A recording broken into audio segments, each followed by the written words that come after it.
First off, I want to thank everybody for being here. Obviously, you'd like to be out at the field, but the temperature is good, but obviously the wind, especially being in the Midwest, the wind doesn't always cooperate. So walking over there, I was like, this might be a little bit hard to hear, so I'm actually glad that we came back inside. First off, I'd like to thank Dr. Van Alstyne for taking me here and putting his trust in me to take over this program. Matt Tanney also oversees baseball.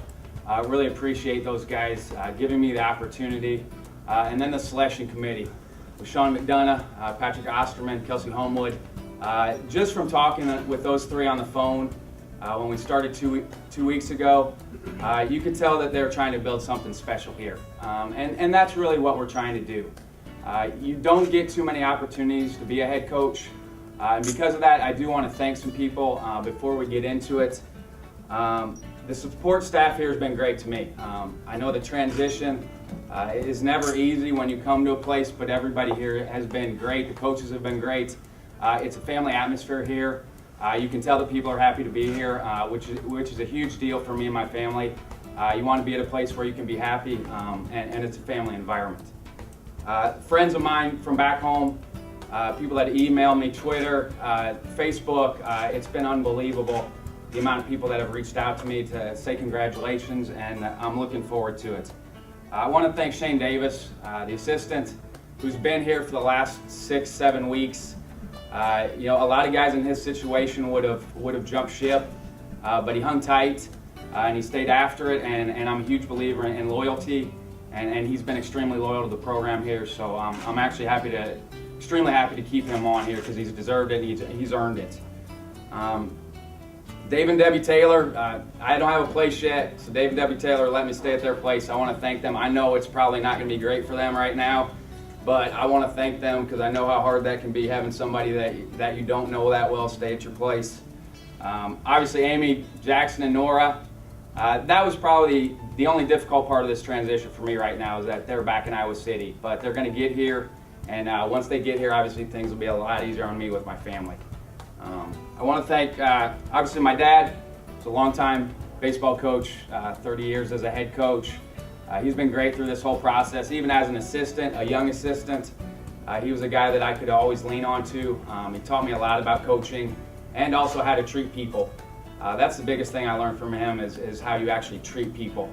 Spanky McFarland, who's the head coach at James Madison. Honestly, I wouldn't be in baseball right now if it wasn't for him. I was grinding it out as a volunteer at Evansville and was getting to that point where, do you stay in the profession or you decide to do something else? I was honestly making a lot of money bartending and coaching at the same time. The hours weren't great, but it was getting to that point where I was like, you know what, I either got to make a decision to go into teaching, bartending, or try to stay in coaching. And fortunately for me, Spanky called about this time when school had started and they had an opening, and drove out to Harrisonburg, Virginia, and met with him. And honestly, I wouldn't be in baseball right now if it wasn't for Spanky. And then Coach Dom at Iowa, same deal. You always need people to help you along with coaching to get you to that point. And the last 9 years for me with him were great. He's a great mentor, great friend, and they're in great shape there. So that was a little easier for me to come over here because I knew that the Iowa baseball program was in good shape and they're going to do some good things there. But now, it's time to move on to Western Illinois and get things going here.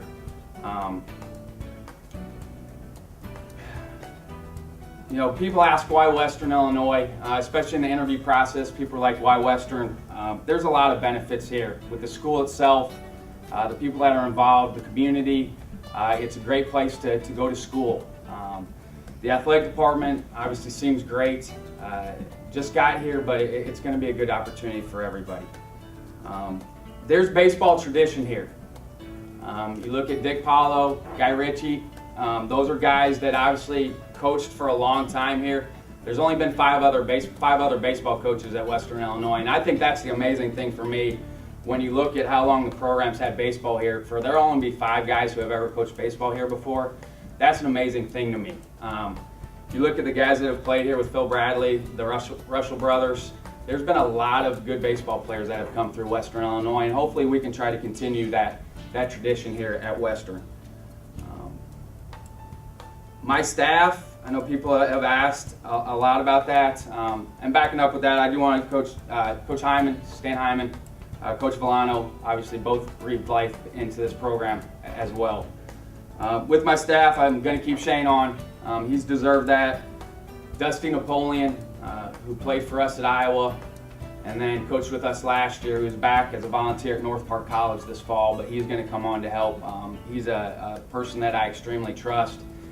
He played for me, coached with me, so obviously when you have somebody that's been in the wars with you, it makes things a little bit easier. And then Matt Aguirre and Dan Russell are going to stay on. They're here finishing their degrees and played last year and had good careers here at Western. Both of those guys are going to stay on and help coach. And I think it's important.